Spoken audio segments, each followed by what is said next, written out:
As Institutas da Religião Cristã, de João Calvino.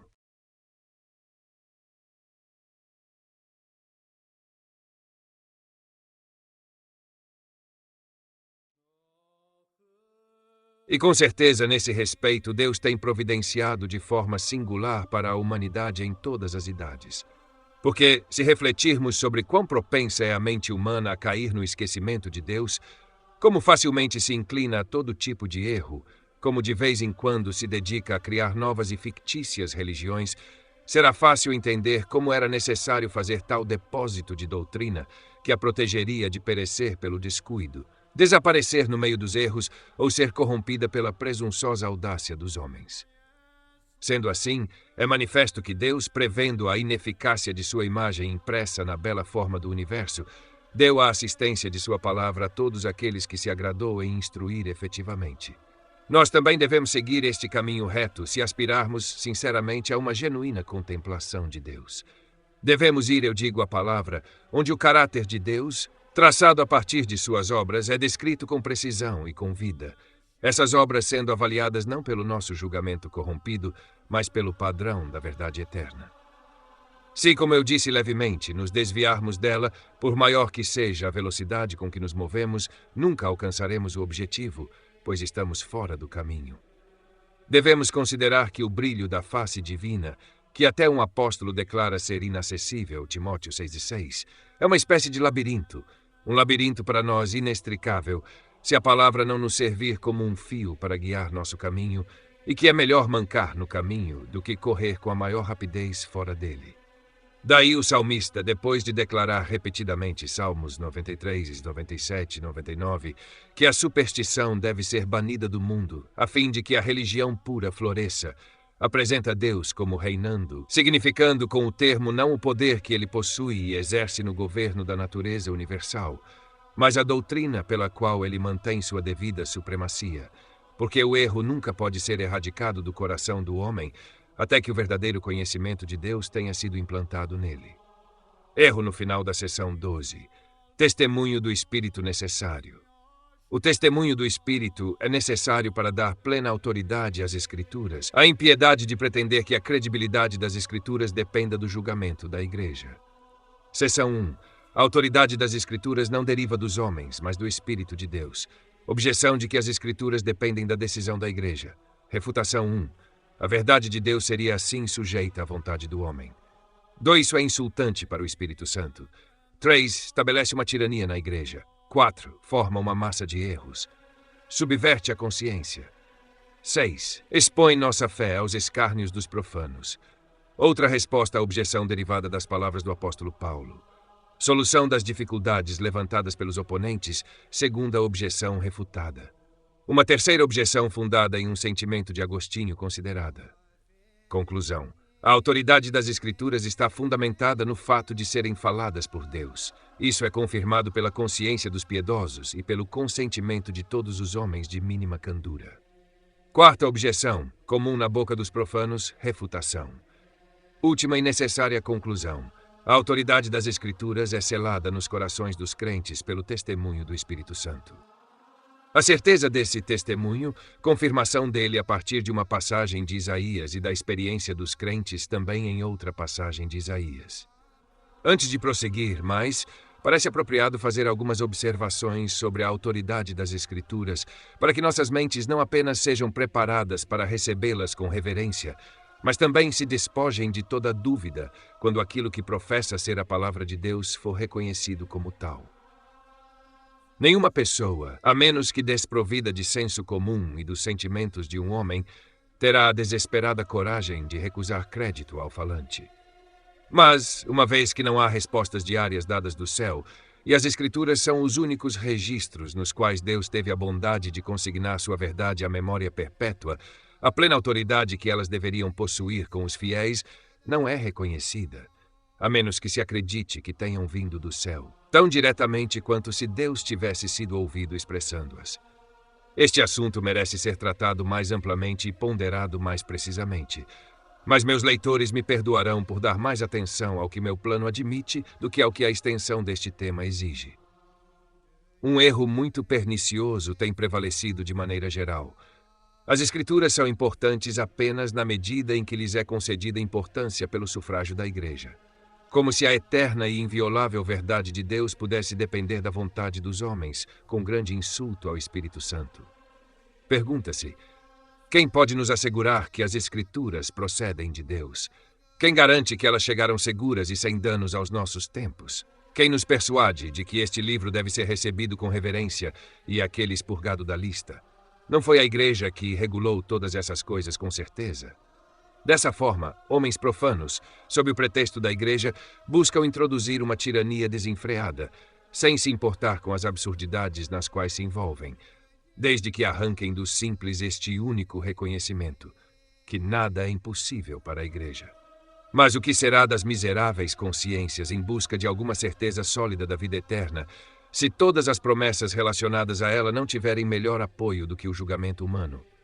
Quando lhes for dito isso, deixarão de duvidar e tremer. Por outro lado, a que zombarias dos ímpios nossa fé está sujeita? Em que grande suspeita é colocada, se acreditada ter apenas uma autoridade precária emprestada pela boa vontade dos homens? Essas divagações são admiravelmente refutadas por uma única expressão de um apóstolo. Paulo testemunha que a Igreja é edificada sobre o fundamento dos apóstolos e profetas. Efésios 20. Se a doutrina dos apóstolos e profetas é o fundamento da Igreja, a primeira deve ter tido sua certeza antes que a segunda começasse a existir. Nem há espaço para o argumento de que, embora a Igreja derive seu início daí, ainda permanece duvidoso quais escritos devem ser atribuídos aos apóstolos e profetas até que o julgamento da Igreja intervenha. Pois se a Igreja cristã foi fundada inicialmente nos escritos dos profetas e na pregação dos apóstolos, essa doutrina, onde quer que se encontre, foi certamente verificada e sancionada anteriormente à Igreja, pois sem isso, a própria Igreja jamais poderia ter existido.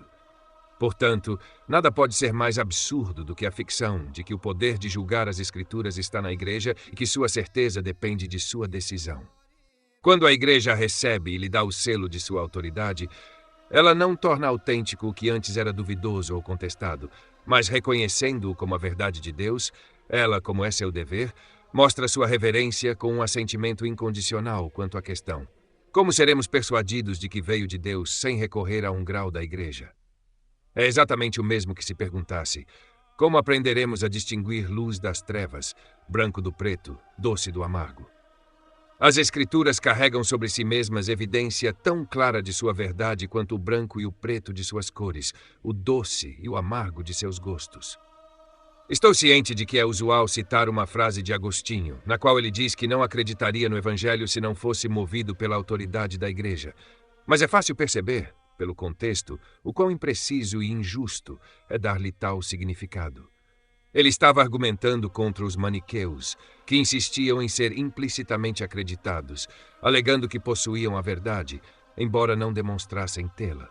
Mas como pretendiam apelar ao Evangelho em apoio às suas ideias, ele pergunta o que fariam se encontrassem com um homem que nem mesmo acreditava no Evangelho. Que tipo de argumento usariam para convencer esse homem de sua opinião? Ele acrescenta em seguida: mas eu não acreditaria no Evangelho, etc., querendo dizer que se fosse estranho à fé, a única coisa que poderia induzi-lo a abraçar o Evangelho seria a autoridade da Igreja. E há algo de maravilhoso nisso, que alguém que não conhece Cristo deva respeitar os homens. Portanto, Agostinho não diz que a fé dos piedosos está fundada na autoridade da Igreja, nem que a certeza do Evangelho dependa dela. Ele apenas diz que os incrédulos não teriam certeza do Evangelho, com isso, ganhar Cristo, se não fossem influenciados pelo consentimento da Igreja. E ele deixa isso claro em suas palavras, expressando-se da seguinte maneira um pouco antes: quando elogia a minha própria crença e ridicularize a sua, quem você acha que deve julgar entre nós ou o que mais deve ser feito, se não abandonar aqueles que, convidando-nos à certeza, depois nos ordenam crer na incerteza e seguir aqueles que nos convidam, em primeiro lugar, a acreditar no que ainda não somos capazes de compreender, para que, ao fortalecer-se pela fé, possamos vir a compreender o que cremos, não mais os homens, mas Deus mesmo, fortalecendo e iluminando internamente nossas mentes. Essas são, sem dúvida, as palavras de Agostinho, e a conclusão óbvia delas é que este santo homem não teve a intenção de suspender nossa fé nas Escrituras pela decisão ou julgamento da Igreja, mas apenas de indicar o que nós também admitimos como verdade, que aqueles que ainda não são iluminados pelo Espírito de Deus tornam-se ensináveis pelo respeito à Igreja e, assim, se submetem a aprender a fé de Cristo no Evangelho. Dessa forma, embora a autoridade da Igreja nos conduza e nos prepare para crer no Evangelho, é claro que Agostinho queria que a certeza dos piedosos se fundasse em um fundamento bem diferente. Ao mesmo tempo, não nego que ele frequentemente pressionava os maniqueus com o consentimento de toda a Igreja, ao argumentar em apoio às Escrituras que eles rejeitavam. Daí ele repreende Fausto por não se submeter à verdade evangélica, uma verdade tão bem fundada, tão firmemente estabelecida, tão gloriosamente renomeada e transmitida por sucessão segura desde os dias dos apóstolos. Mas ele nunca insinua que a autoridade que damos às Escrituras dependa das definições ou artifícios dos homens. Ele apenas apresenta o julgamento universal da Igreja como um ponto de grande pertinência para a causa. Além disso, naquele em que ele tinha vantagem sobre seus oponentes, qualquer um que deseje ver isso mais plenamente comprovado pode ler seus tratados curtos de Utilitate Credendi, As Vantagens de Acreditar, onde se encontrará que a única facilidade de acreditar que ele recomenda é aquela que oferece uma introdução e forma um começo adequado para a investigação, enquanto ele declara que não devemos nos contentar com opiniões, mas lutar pela verdade substancial. É necessário prestar atenção ao que disse recentemente, que nossa fé na doutrina não está estabelecida até termos uma convicção perfeita de que Deus é seu autor.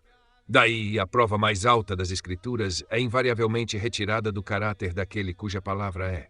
Os profetas e apóstolos não se vangloriam de sua própria acuidade ou desigualdades que ganham crédito para os oradores, nem se concentram em razões, mas apelam ao nome sagrado de Deus para que o mundo inteiro seja forçado à submissão. A próxima coisa a ser considerada é como parece não apenas improvável, mas certo, que o nome de Deus não seja fingido levianamente nem astuciosamente. Se então quisermos consultar de forma mais eficaz nossas consciências e salvá-las de serem empurradas para um mundo de incerteza, de vacilação e até mesmo de tropeço no menor obstáculo, nossa convicção da verdade das Escrituras deve ser derivada de uma fonte mais alta do que conjecturas, julgamentos ou razões humanas, a saber, o testemunho secreto do Espírito. É verdade que, se escolhermos proceder pelo caminho dos argumentos, é fácil estabelecer por evidência de vários tipos que, se há um Deus no céu, a lei, as profecias e o Evangelho procederam dele, embora homens eruditos e pessoas de grande talento tomem o lado oposto, convocando e exibindo ostensivamente todos os poderes de seu gênio na discussão. Se não possuírem uma descarada audácia, serão obrigados a confessar que as Escrituras apresentam evidências claras de que foram faladas por Deus e, consequentemente, de que contêm sua doutrina celestial. Veremos um pouco mais adiante que o volume das Sagradas Escrituras supera de longe todos os outros escritos. De fato, se olharmos para ele com olhos claros e julgamento abençoado, ele se apresentará imediatamente com uma majestade divina que subjugará nossa oposição presunçosa e nos forçará a prestar-lhe homenagem. Ainda assim, é absurdo tentar, por discussão, construir uma fé plena nas Escrituras. De fato, onde eu chamaria para contender com os mais astutos desprezadores de Deus, confio que, embora não possua maior capacidade ou eloquência, não acharia difícil calar suas bocas barulhentas. Eu poderia, sem grandes dificuldades, desmentir as vanglórias que murmurariam pelos cantos, onde não haveria nada a ser ganho refutando suas cavilações. Mas, embora possamos manter a palavra sagrada de Deus contra os contrários, não segue que implantemos imediatamente a certeza que a fé exige em seus corações. Os homens profanos pensam que a religião repousa apenas sobre opinião, e, portanto, que podem não crer de forma tola ou com fundamentos leves, desejando e insistindo para que seja provado pela razão que Moisés e os profetas foram divinamente inspirados. Mas respondo que o testemunho do Espírito é superior à razão, pois como Deus sozinho pode testemunhar propriamente suas próprias palavras, essas palavras não obterão plena credibilidade nos corações dos homens, até serem seladas pelo testemunho interno do Espírito. O mesmo Espírito, portanto, que falou pela boca dos profetas, deve penetrar nossos corações para nos convencer de que eles entregaram fielmente a mensagem com a qual foram divinamente confiados. Essa conexão é expressa de forma mais apropriada por Isaías nestas palavras. Meu Espírito que está sobre ti e minhas palavras que pus na tua boca não se apartarão da tua boca, nem da boca da tua descendência, nem da boca da descendência da tua descendência, diz o Senhor, desde agora e para sempre. Isaías 59. Algumas pessoas dignas se sentem desconcertadas porque, enquanto os ímpios murmuram impunemente contra a palavra de Deus, não têm uma prova clara à mão para silenciá-los, esquecendo-se de que o Espírito é chamado de penhor e selo para confirmar a fé dos piedosos, justamente porque, até que ele ilumine suas mentes, são lançados para e fro em um mar de dúvidas. Portanto, deve ser considerado como algo fixo que aqueles que são ensinados interiormente pelo Espírito Santo aceitam implicitamente as Escrituras, que, levando consigo sua própria evidência, não se submete a provas e argumentos, mas deve a plena convicção com a qual devemos recebê-la ao testemunho do Espírito.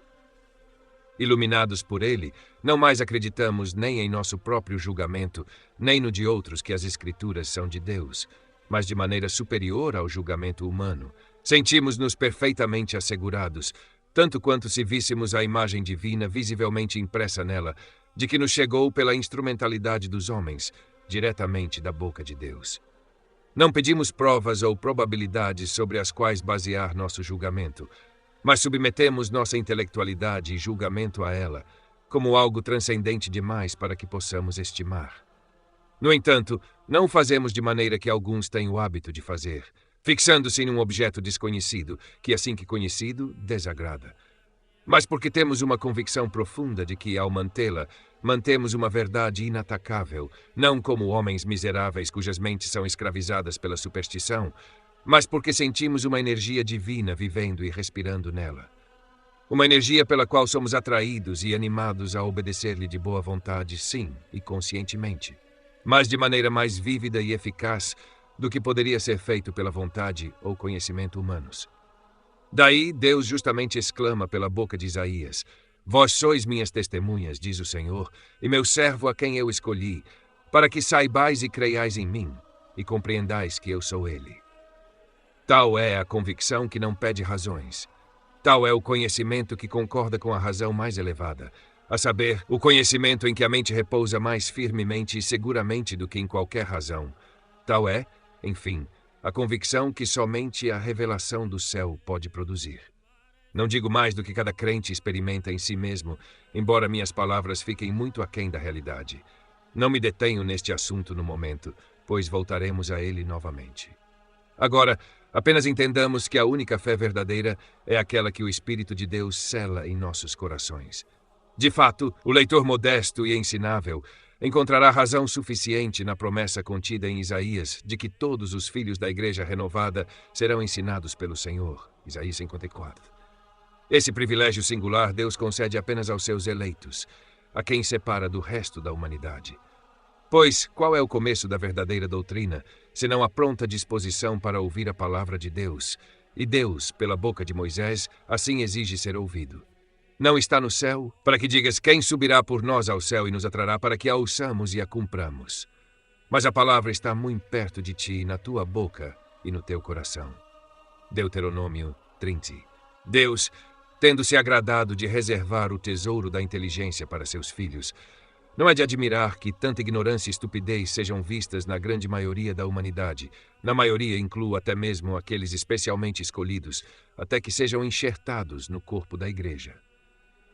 Isaías, por sua vez, enquanto nos lembra que a doutrina profética seria inacreditável, não apenas para os estranhos, mas também para os judeus que desejavam ser considerados da casa de Deus, acrescenta a razão quando pergunta: a quem foi revelado o braço do Senhor? Isaías 53:1. Se em algum momento estivermos incomodados com o pequeno número de pessoas que acreditam, devemos, por outro lado, lembrar que ninguém compreende os mistérios de Deus, exceto aqueles a quem foi dado. Fim da seção 13. Credibilidade das Escrituras suficientemente comprovada. A credibilidade das Escrituras suficientemente comprovada na medida em que a razão natural admite. Este capítulo é composto por 4 partes. A primeira contém certas provas gerais que podem ser facilmente extraídas dos escritos do Antigo e do Novo Testamento.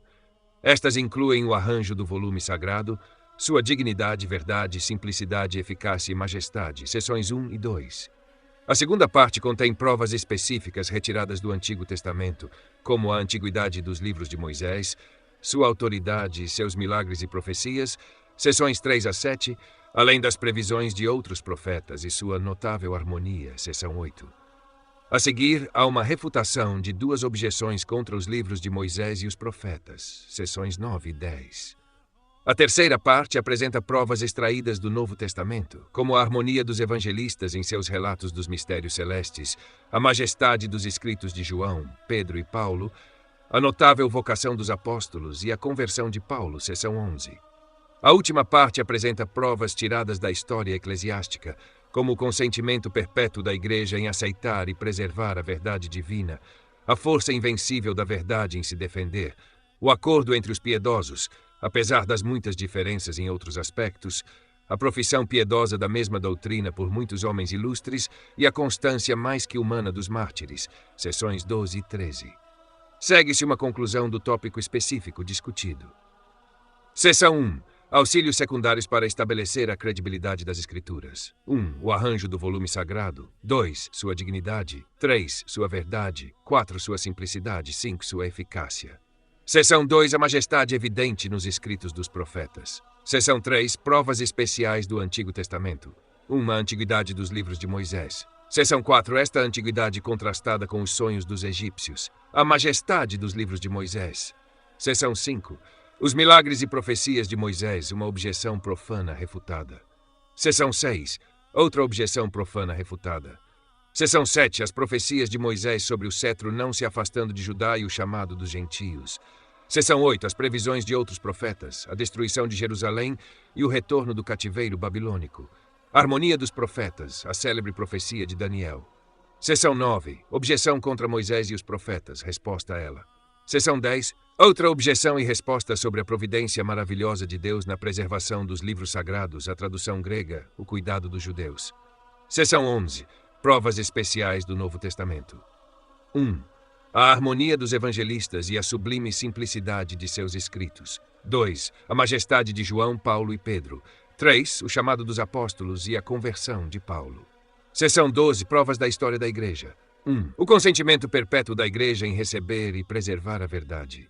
2. O poder invencível da verdade. 3. A concordância entre os piedosos, apesar das muitas diferenças em outros aspectos. Seção 13. A constância dos mártires. Conclusão. Provas deste tipo são úteis apenas depois que a certeza das Escrituras tenha sido estabelecida no coração pelo Espírito Santo. Seção 1.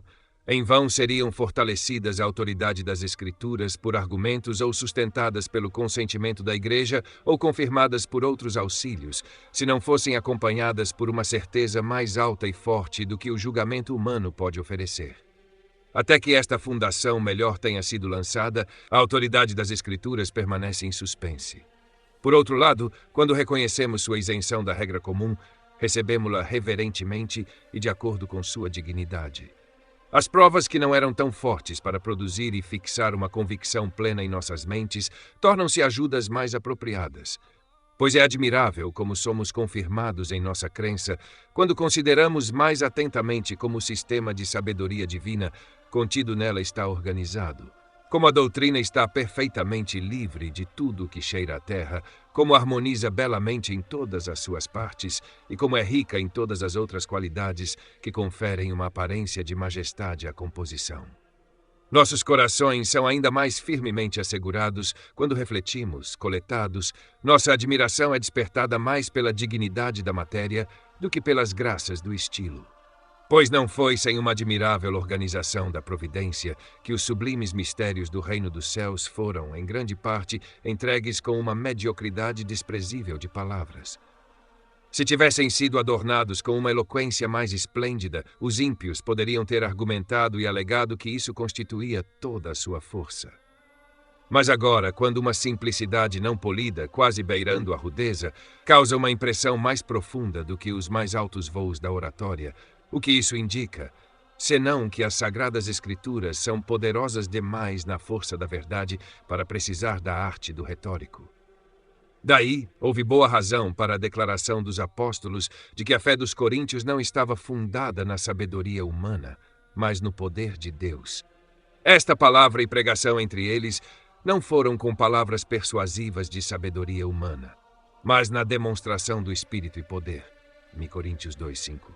Pois a verdade é defendida contra todas as dúvidas, quando, sem o auxílio externo, possui sua suficiência própria. Como essa propriedade peculiar pertence às Escrituras, fica evidente ao observar que nenhum escrito humano, por mais habilidosamente composto, é capaz de nos afetar de maneira semelhante. Leia os Mastaneses ou Cícero, leia Platão, Aristóteles ou qualquer outro dessa classe. Você se sentirá maravilhosamente atraído, agradado, movido, encantado, mas ao virar-se para a leitura do volume sagrado, quer você queira ou não, ele o afetará tanto, perfurará seu coração, penetrará em seus ossos, que em comparação com a impressão assim produzida, a dos oradores e filósofos desaparecerá quase completamente, tornando evidente que no volume sagrado há uma verdade divina, algo que o torna imensuravelmente superior a todos os dons e graças que o homem pode alcançar. Seção 2. Confesso, no entanto, que em elegância e beleza, se não esplendor, o estilo de alguns dos profetas não é superado pela eloquência dos escritores pagãos. Com exemplos dessa descrição, o Espírito Santo se agradou de mostrar que não foi pela falta de eloquência que, em outros casos, usou um estilo rude e simples. Mas quer você leia Davi, Isaías e outros da mesma classe cujo discurso flui doce e agradável, ou Amós, o pastor Jeremias e Zacarias, cujo estilo mais áspero denota rusticidade, essa majestade do espírito a qual me referi aparece conspícua em tudo. Não sou alheio ao fato de que, assim como Satanás frequentemente imita Deus, para que, por meio de uma semelhança falaciosa, possa se insinuar melhor nas mentes dos simples, ele astutamente disseminou as heresias impiedosas com as quais enganou o miserável homem, em um estilo grosseiro e semi-barbarizado, frequentemente empregando formas obsoletas de expressão para encobrir seus impostores. Nenhum possuidor de uma ciência moderada precisa ser informado sobre quão vã e vil é tal afetação. Mas em relação às Escrituras, por mais que os homens petulantes tentem deturpá-las, elas estão repletas de sentimentos que é claro que o homem nunca poderia ter concebido. Que cada um dos profetas seja examinado, e aquele será encontrado que não se eleva muito além do alcance humano. Aqueles que acham suas obras insípidas devem ser absolutamente desprovidos de gosto. Seção 3. Como este assunto foi amplamente tratado por outros, será suficiente aqui apenas abordar seus pontos principais. Além das qualidades já mencionadas, grande peso é devido à antiguidade das Escrituras. Quaisquer fábulas que os escritores gregos possam divulgar sobre a teologia egípcia, nenhum monumento de qualquer religião existe que seja tão posterior à era de Moisés. Mas Moisés não introduz uma nova divindade. Ele apenas expõe aquela doutrina sobre o Deus eterno que os israelitas receberam por tradição de seus pais, por quem foi transmitida, por assim dizer, de mão em mão, durante uma longa série de séculos. Pois o que mais ele faz, senão conduzi-los de volta à aliança que havia sido feita com Abraão? Se ele tivesse se referido a assuntos dos quais eles nunca haviam ouvido, ele nunca teria conseguido. Mas a libertação deles da escravidão em que estavam deve ter sido um fato de notoriedade universal e familiar, a simples menção do qual teria imediatamente despertado a atenção de todos. Além disso, é provável que eles estivessem intimamente familiarizados com todo o período de 400 anos. Agora, se Moisés, que é muito mais antigo do que todos os outros escritores, rastreia a tradição de sua doutrina desde um período tão remoto, é óbvio o quanto as Santas Escrituras devem superar todos os outros escritos em antiguidade. Seção 4. Alguns talvez prefiram acreditar nos egípcios ao retroceder sua antiguidade para um período de 6.000 anos antes da criação do mundo. Mas sua verborragia, que até mesmo alguns autores profanos têm zombado, não precisa ser refutada por mim. No entanto, José, em sua obra Contra Piano, apresenta passagens importantes de escritores muito antigos, implicando que a doutrina entregue na lei foi celebrada entre todas as nações desde os tempos mais remotos, embora não fosse lida nem corretamente conhecida. E então, Para que os malignos não tivessem motivo para suspeita e os ímpios não tivessem ocasião para zombar, Deus providenciou da maneira mais eficaz contra ambos os perigos. Quando Moisés relata as palavras que Jacó, sob inspiração divina, proferiu a respeito de sua posteridade quase 300 anos antes, como ele enobrece sua própria tribo. Ele a estigmatiza com infâmia eterna na pessoa de Levi. Simeão e Levi, diz ele, são irmãos, instrumentos de crueldade são em suas moradas. Ó minha alma, não entres tu no seu secreto, nem a sua assembleia. Minha honra não seja unida a eles. Gênesis 49, 5, 6. O estigma ele certamente poderia ter deixado em silêncio, não apenas para poupar seu próprio ancestral, mas também para salvar a si mesmo e a toda a sua família de parte da desgraça.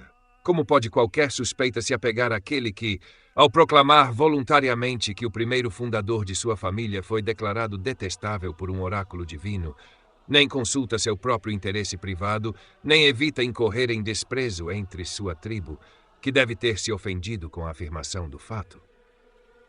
Novamente, quando ele relata o murmúrio ímpio de seu irmão Arão e sua irmã Miriam, Números 12:1, diremos que ele falou seus próprios sentimentos naturais ou ele obedeceu ao comando do Espírito Santo. Além disso, quando investido da autoridade suprema, porque ele não concede o ofício de sumo sacerdote aos filhos, em vez de confiá-los ao lugar mais baixo. Eu toco apenas em alguns pontos de muitos, mas a própria lei contém por toda parte as numerosas provas que vindicam plenamente a credibilidade de Moisés e a colocam além de qualquer dúvida de que ele era, de fato, um mensageiro enviado por Deus. Seção 5. Os milagres mais notáveis que Moisés relata são tantos e tantos os selos da lei entregue e da doutrina exposta por ele. Ele sendo levado ao monte numa nuvem, permanecendo ali 40 dias separado da sociedade humana, seu rosto brilhando durante a promulgação da lei, como com um resplendor meridional, os relâmpagos que piscavam por todos os lados, as vozes e os trovões que ecoavam no ar, o toque da trombeta tocada por nenhuma boca humana, sua entrada na tenda da congregação, enquanto uma nuvem o ocultava da vista do povo, a vindicação milagrosa de sua autoridade pela destruição temerosa de Corá, Datã e Abirão e de toda a sua facção, o fluxo instantâneo de água da rocha quando tocada com sua vara, o maná retido do céu pela sua oração. Não foi Deus, por todos esses feitos, proclamando em voz alta que ele era um profeta indiscutível. Se alguém objetar que estou assumindo pontos debatíveis, a objeção pode ser facilmente respondida. Moisés publicou todas essas coisas na Assembleia do Povo. Como poderia ele, então, enganar os próprios testemunhas do que foi feito? É concebível que ele tenha se apresentado e, enquanto acusava o povo de incredulidade, obstinação e ingratidão, entre outros crimes, tenha se vangloriado de que sua doutrina foi confirmada em sua presença por milagres que nunca viram. Seção 6. Pois é também digno de nota que os milagres que ele relata estão combinados com circunstâncias desagradáveis que devem ter provocado oposição de todo o corpo do povo, se houvesse o menor fundamento para isso. Daí é óbvio que foram induzidos a aceitar, não apenas porque haviam sido previamente convencidos por sua própria experiência, mas porque o fato foi atribuído à magia. Êxodo 9:11. Mas com que probabilidade uma acusação de magia é levantada contra aquele que a abominava tanto, que ordenou que todos os que consultassem adivinhos e magos fossem apedrejados? Levítico 20:27. Certamente Moisés não se dedica a truques ou tenta aumentar sua reputação deslumbrando o povo comum, mas o que Moisés faz ao clamar que ele e Arão, seu irmão, nada são? Êxodo 16:7. Eles apenas executam o que Deus ordenou. Ele se limpa de toda a aproximação à suspeita. Novamente, se os fatos são considerados por si mesmos, que tipo de encantamento poderia fazer o maná cair do céu todos os dias em quantidade suficiente para sustentar o povo, enquanto qualquer um que recolhesse mais do que a medida designada veria sua incredulidade punida divinamente ao ser transformado em vermes? Worms. A isso podemos adicionar que Deus permitiu que seu servo fosse submetido a tantas provações sérias que os ímpios não podem agora tirar proveito de seu glamour. Quando, como frequentemente acontecia, o povo se levantava orgulhosamente e petulantemente contra ele, quando indivíduos conspiravam e tentavam derrubá-lo, como poderiam impostores ter permitido que ficasse claro que isso foi livre para escritores pagãos negarem que Moisés realizou milagres? O pai da mentira sugeriu uma coluna de joelhos e a ele escapar de sua raiva. O evento mostra claramente que, por esses meios, sua doutrina foi atestada para todas as idades subsequentes. Além disso, é impossível negar que ele foi guiado por um espírito profético ao atribuir o primeiro lugar à tribo de Judá na pessoa de Jacó, especialmente se levarmos em conta o fato em si, como explicado pelo evento. Suponhamos que Moisés fosse o inventor da profecia. Ainda assim, depois que ele a cometeu por escrito, 400 anos se passaram, durante os quais não se fez menção de um cetro na tribo de Judá. Após Saul ser ungido, o ofício real parece fixado na tribo de Benjamim, quando Samuel 11, versos 15, 16, 13, ungiu Davi. Que fundamento aparente havia para a transferência? Quem poderia ter procurado um rei da plebe, da família de um pastor e de 7 irmãos? Quem teria pensado que a honra fosse destinada ao mais jovem? E então, por quais meios ele veio alcançar o trono?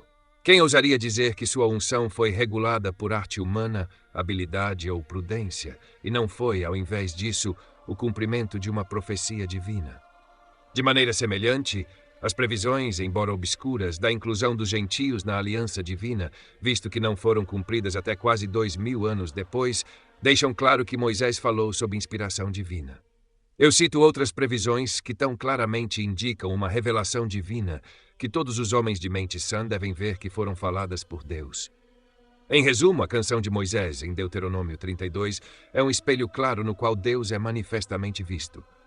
No caso dos outros profetas, a evidência é ainda mais clara.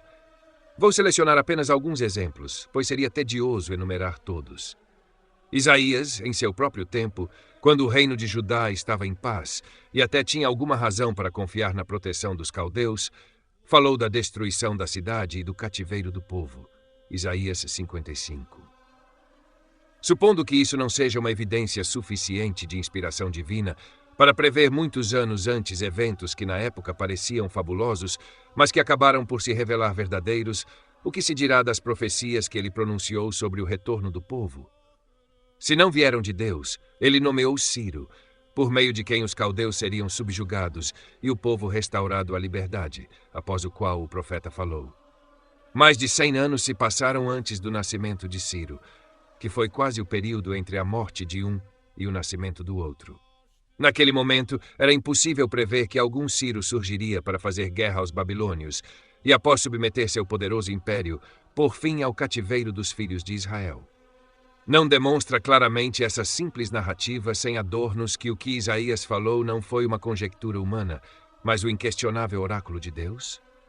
Novamente, quando Jeremias, considerável tempo antes de o povo ser levado, designou 70 anos como o período do cativeiro e fixou sua libertação e retorno, sua língua não deveria ter sido guiada pelo Espírito de Deus? Qual fronteira haveria para negar que, por essas evidências, a autoridade dos profetas é estabelecida, sendo cumprido o próprio fato a que apelam em apoio à sua credibilidade? Eis que as coisas passadas se cumpriram, e as novas coisas declaro antes de surgirem, eu as anuncio. Isaías 42, 9. Não digo nada sobre o acordo entre Jeremias e Ezequiel, que, vivendo tão distantes, mas profetizando ao mesmo tempo, harmonizaram-se completamente em tudo o que disseram, como se tivessem mutuamente ditado as palavras um ao outro. O que direi de Daniel? Não entregou ele profecias que abrangem um período futuro de quase 600 anos, como se estivesse escrevendo sobre eventos passados, geralmente conhecidos, Daniel 9, etc. Se os piedosos meditarem devidamente sobre essas coisas, serão suficientemente instruídos para silenciar os cavilamentos dos ímpios. A demonstração é clara demais para ser refutada. Estou ciente do que se murmura em cantos por certos malfeitores quando eles querem exibir sua astúcia na difamação da verdade divina. Perguntam, como sabemos que Moisés e os profetas escreveram os livros que agora levam seus nomes? Ousam até questionar se algum dia existiu um Moisés.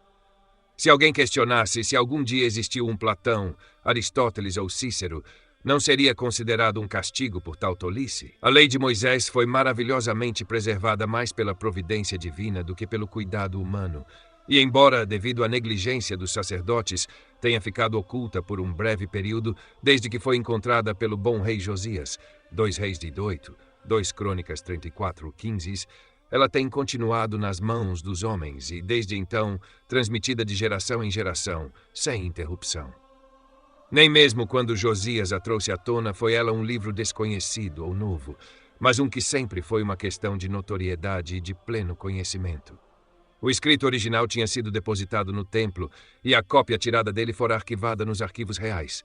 Deuteronômio 17 e 19. A única coisa que ocorreu foi que os sacerdotes deixaram de publicar a lei adequadamente, e o povo também negligenciou a leitura habitual dela.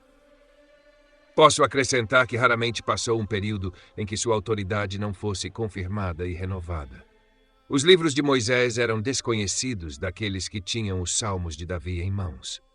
Para resumir tudo em uma palavra, é certo, sem dúvida, que esses escritos passaram adiante, se assim posso expressar, de mão em mão, sendo transmitidos em uma série ininterrupta de geração em geração, pelas mãos dos pais que, com seus próprios ouvidos, os ouviram proferir ou aprenderam com aqueles que o fizeram, enquanto a memória deles estava fresca. Uma objeção tirada da história dos Macabeus, Macabeus 1, 57 e 58, para impugnar a credibilidade das Escrituras é, ao contrário, a melhor possível para confirmá-la. Primeiro, no entanto, vamos remover o gloss que foi colocado sobre isso. Depois de fazer isso, voltaremos a usar o argumento que eles levantaram contra nós, contra eles mesmos. Quando Antíoco ordenou que todos os livros das Escrituras fossem queimados, pergunta-se, de onde vieram as cópias que temos agora? Eu, por minha vez, pergunto, de que oficina poderiam ter sido fabricadas tão rapidamente? É certo que elas existiam no momento em que a perseguição cessou, e que foram reconhecidas sem disputa por todos os piedosos que foram educados em sua doutrina e estavam familiarizados com elas. Mesmo enquanto todos os ímpios insultavam os judeus como se tivessem se apoiados juntos, ninguém jamais ousou acusá-los de terem introduzido livros espúrios. Seja qual for a opinião sobre a religião judaica, eles reconheciam que Moisés foi o fundador dela. O que então fazem esses tagarelas senão trair a petulância, alegando falsamente a espúria autenticidade de livros cuja antiga sacralidade é comprovada pelo consentimento de toda a história? Mas para não gastar trabalho em vão refutando essas vilanias, vamos nos concentrar no cuidado que o Senhor teve para preservar sua palavra, contra todas as expectativas. Ele a resgatou da truculência de um tirano cruel, como se atirasse das chamas, inspirando sacerdotes piedosos e outros com tal constância que não hesitaram, mesmo que isso tivesse que ser pago com suas próprias vidas, a fim de transmitir esse tesouro para a posteridade, derrotando a busca impiedosa dos prefeitos e seus satélites. Quem não reconhece isso como um sinal de obra milagrosa de Deus, que aqueles monumentos sagrados que os ímpios se convenceram de que haviam perecido, retornaram imediatamente, retomando seus direitos, e de fato, com maior honra, pois a tradução grega surgiu para disseminá-los por todo o mundo. Tampouco parece tão maravilhoso que Deus tenha resgatado as tábuas de sua aliança dos editos sanguinários de Antíoco, como o fato de que elas permaneceram seguras e inteiras, mesmo diante dos múltiplos desastres pelos quais a nação judaica foi ocasionalmente devastada e quase exterminada. A língua hebraica estava em grande desuso e quase desconhecida, e sem dúvida, se Deus não tivesse provido a religião, ela teria perecido por completo. É evidente pelos escritos proféticos dessa época o quanto os judeus, após o retorno do cativeiro, haviam perdido o uso genuíno de sua língua nativa. É importante atentar para isso, pois a comparação estabelece mais claramente a antiguidade da lei e dos profetas e quem Deus empregou para preservar o conhecimento da salvação contido na lei e nos profetas, para que Cristo o manifestasse em seu próprio tempo. Os judeus, os inimigos mais amargos de Cristo, e por isso Agostinho os chama justamente de os bibliotecários da Igreja cristã, porque nos forneceram livros que eles mesmos não tinham para usar. Quando avançamos para o Novo Testamento, quão sólidos são os pilares sobre os quais sua verdade está sustentada. 3 evangelistas dão uma narrativa em um estilo simples e humilde. Os orgulhosos frequentemente olham com desprezo para essa simplicidade, pois não atentam para os princípios fundamentais da doutrina. Pois a partir desses princípios poderiam facilmente inferir que esses evangelistas tratam de mistérios celestiais além da capacidade humana. Aqueles que têm ao menos uma partícula de sinceridade devem se envergonhar de seu fastio quando leem o primeiro capítulo de Lucas, até mesmo os discursos de nosso Salvador, dos quais um resumo é dado por esses 3 evangelistas, para evitar que todos tratem seus escritos com desdém. João, novamente fulminando em majestade, derruba mais poderosamente do que qualquer raio a petulância daqueles que se recusam a se submeter à obediência da fé. Que todos esses censores aguçados, cujo maior prazer é banir o respeito reverencial pelas escrituras de seus próprios corações e dos outros, se apresentem. Leiam o Evangelho de João e, quer queiram ou não, encontrarão 1000 frases que ao menos os despertarão de sua preguiça. Sim, que queimará em suas consciências como ferro quente e os fará parar. O mesmo pode ser dito de Pedro e Paulo, cujos escritos, embora a maior parte lida de forma cega, exibem uma majestade celestial que, de certa forma, prende e fixa cada leitor. Mas uma circunstância que, por si só, exalta sua doutrina acima do mundo é que Mateus estava formalmente fixado à sua mesa de cobrador de impostos, Pedro e João, que estavam ocupados com seus pequenos barcos, sendo todos rudes e iletrados, nunca aprenderam em nenhuma escola humana o que eles entregaram aos outros. Paulo, além disso, que não só havia sido um inimigo declarado, mas também cruel e sanguinário, ao ser transformado em um novo homem, mostra, pela mudança radical e sem ajuda, que um poder celestial o compelira a pregar a doutrina que antes ele destruía.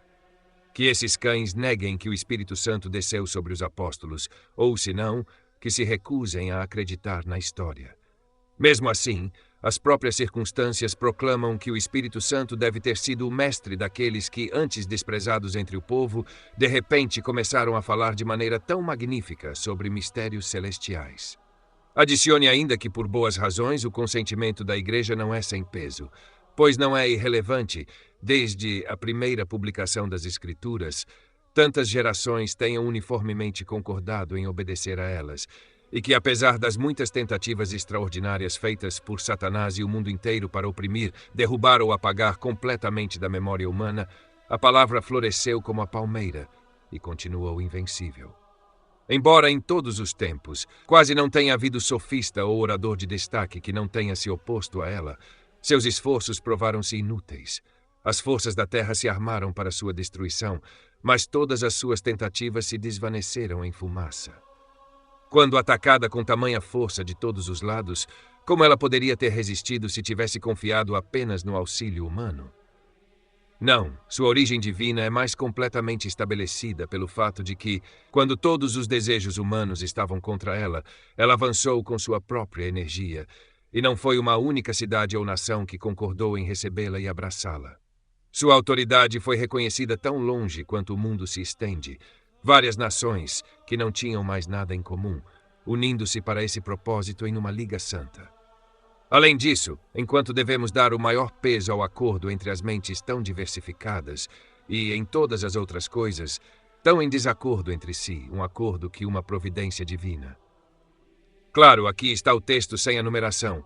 Sozinho, isso poderia tê-lo produzido. Não é pouca coisa para o todo quando prestamos atenção à piedade daqueles que assim concordam, não todos eles de fato, mas daqueles em quem, como luzes, Deus se agradou de que sua igreja brilhasse. Novamente, com que confiança é que devemos aderir a uma doutrina atestada e confirmada pelo sangue de tantos santos? Eles, uma vez que a haviam abraçado, não hesitaram, com ousadia e coragem, e até com grande alacridade, a enfrentar a morte em sua defesa, sendo transmitida a nós com tal empenho. Quem de nós não a receberá com firme convicção inabalável? Portanto, não é uma pequena prova da autoridade das Escrituras que elas foram seladas com o sangue de tantos testemunhos, especialmente quando se considera que, ao testemunharem a fé, eles encontraram a morte não com entusiasmo fanático, como os espíritos iniciais às vezes fazem, mas com um zelo firme, constante e ainda assim sóbrio e piedoso. Há outras razões, nem poucas nem fracas, pelas quais a dignidade e a majestade das Escrituras podem ser não apenas provadas aos piedosos, mas também completamente justificadas contra as calúnias dos caluniadores. No entanto, essas não podem por si mesmas produzir uma fé firme nas Escrituras, até que nosso Pai Celestial manifeste sua presença nelas e, assim, assegure reverência implícita por elas. Só então as Escrituras serão suficientes para dar um conhecimento salvador de Deus, quando sua certeza for fundada na persuasão interior do Espírito Santo. Ainda assim, os testemunhos humanos que vão confirmá-las não serão sem valor se usados em subordinação à sua principal e maior prova, como ajudas secundárias à nossa fraqueza. Mas é tolice tentar provar aos infiéis que as Escrituras são a palavra de Deus. Isso não pode ser conhecido, exceto pela fé. Justamente, portanto, Agostinho nos lembra que todo homem que deseja entender tais assuntos elevados deve possuir previamente piedade e paz mental. Todos os princípios de piedade são subvertidos pelos fanáticos, que substituem as revelações pelas Escrituras. O temperamento e o erro dos libertinos que se autodenominam espirituais são brevemente descritos, e a refutação é a seguinte: os apóstolos e todos os verdadeiros cristãos abraçaram a palavra escrita, o que é confirmado por uma passagem em Isaías, bem como pelo exemplo e pelas palavras de Paulo. O Espírito de Cristo sela a doutrina da palavra escrita nas mentes dos piedosos. As imposições de Satanás não podem ser detectadas sem a ajuda da palavra escrita. A primeira objeção e sua resposta. Segunda objeção, com base nas palavras de Paulo sobre a letra e o Espírito, e a resposta com uma explicação do significado de Paulo, como o Espírito e a palavra escrita estão indissoluvelmente conectados. Aqueles que, rejeitando as Escrituras, imaginam ter algum modo peculiar de penetrar até Deus, ou de serem considerados não tanto sob a influência do erro, mas da loucura. Porque certos homens tolos surgiram recentemente que, enquanto fazem grande exibição da superioridade do Espírito, rejeitam toda a leitura das Escrituras e derivam a simplicidade daqueles que apenas se deleitam no que chamam de letra morta e mortal. Mas eu gostaria que eles me dissessem qual espírito é esse, cuja inspiração os eleva a tal altura sublime, que ousam desprezar a doutrina das Escrituras como mesquinha e infantil. Se responderem que é o Espírito de Cristo, sua confiança é extremamente ridícula, pois, presumo, admitirão que os apóstolos e outros crentes da igreja primitiva não foram iluminados por outro espírito. Nenhum deles, por isso, aprendeu a desprezar a palavra de Deus, mas todos foram imbuídos de maior reverência por ela, como suas Escrituras mais claramente testemunham. E, de fato, isso havia sido previamente profetizado pela boca de Isaías, pois quando ele diz: "Meu espírito que está sobre ti e minhas palavras que coloquei em tua boca não se apartarão de tua boca, nem da boca de tua descendência, nem da boca da descendência de teus filhos, diz o Senhor, desde agora e para sempre." Ele não restringe a antiga igreja a uma doutrina externa como se fosse um mero professor de elementos. Ele, antes, mostra que, sob o reinado de Cristo, a verdadeira e plena felicidade da nova igreja consistirá em serem governados não menos pela palavra do que pelo Espírito de Deus. Daí inferimos que esses miseráveis são culpados de um sacrilégio temível ao rasgar o que o profeta une em união indissolúvel. Acrescente-se a isso que Paulo, embora levado até o terceiro céu, não deixou de se beneficiar pela doutrina da lei e dos profetas, enquanto de igual maneira exorta Timóteo, um mestre de singular excelência, a se dedicar à leitura. Timóteo 4:13. E o elogio que ele faz das Escrituras bem merece ser lembrado. Toda a Escritura é inspirada por Deus e útil para ensinar, para repreensão, para correção, para instrução na justiça, a fim de que o homem de Deus seja perfeito, totalmente habilitado para toda boa obra. Timóteo 3:16. Que infatuado engano do diabo, portanto, pensar que as Escrituras que conduzem os filhos de Deus ao objetivo final têm uso transitório e temporário. Mais uma vez, gostaria que essas pessoas me dissessem se beberam algum outro espírito além daquele que Cristo prometeu aos seus discípulos. Embora sua loucura seja extrema, dificilmente levará essa confissão até o ponto de se vangloriarem disso. Mas que tipo de espírito foi esse que nosso Salvador prometeu enviar?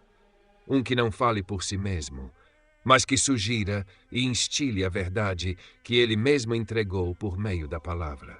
Daí o papel do Espírito prometido a nós não é formar novas revelações inéditas ou criar uma nova forma de doutrina pela qual possamos ser desviados da doutrina recebida do Evangelho, mas selar em nossas mentes a própria doutrina que o Evangelho recomenda. Daí é fácil entender que devemos dar atenção diligente tanto à leitura quanto à audição das Escrituras se desejamos obter algum benefício do Espírito de Deus. Assim como Pedro louva aqueles que estudam atentamente a doutrina dos profetas. 2 Pedro 1,19. Embora se pudesse pensar que ela teria sido substituída depois que a luz do Evangelho surgiu. E ao contrário, qualquer espírito que passe pela sabedoria da palavra de Deus e sugira outra doutrina é merecidamente suspeito de vaidade e falsidade, já que Satanás se transforma em anjo de luz. Que autoridade pode ter o Espírito sobre nós, se não for confirmado por uma marca infalível? E certamente ele nos foi indicado pelo Senhor com clareza suficiente.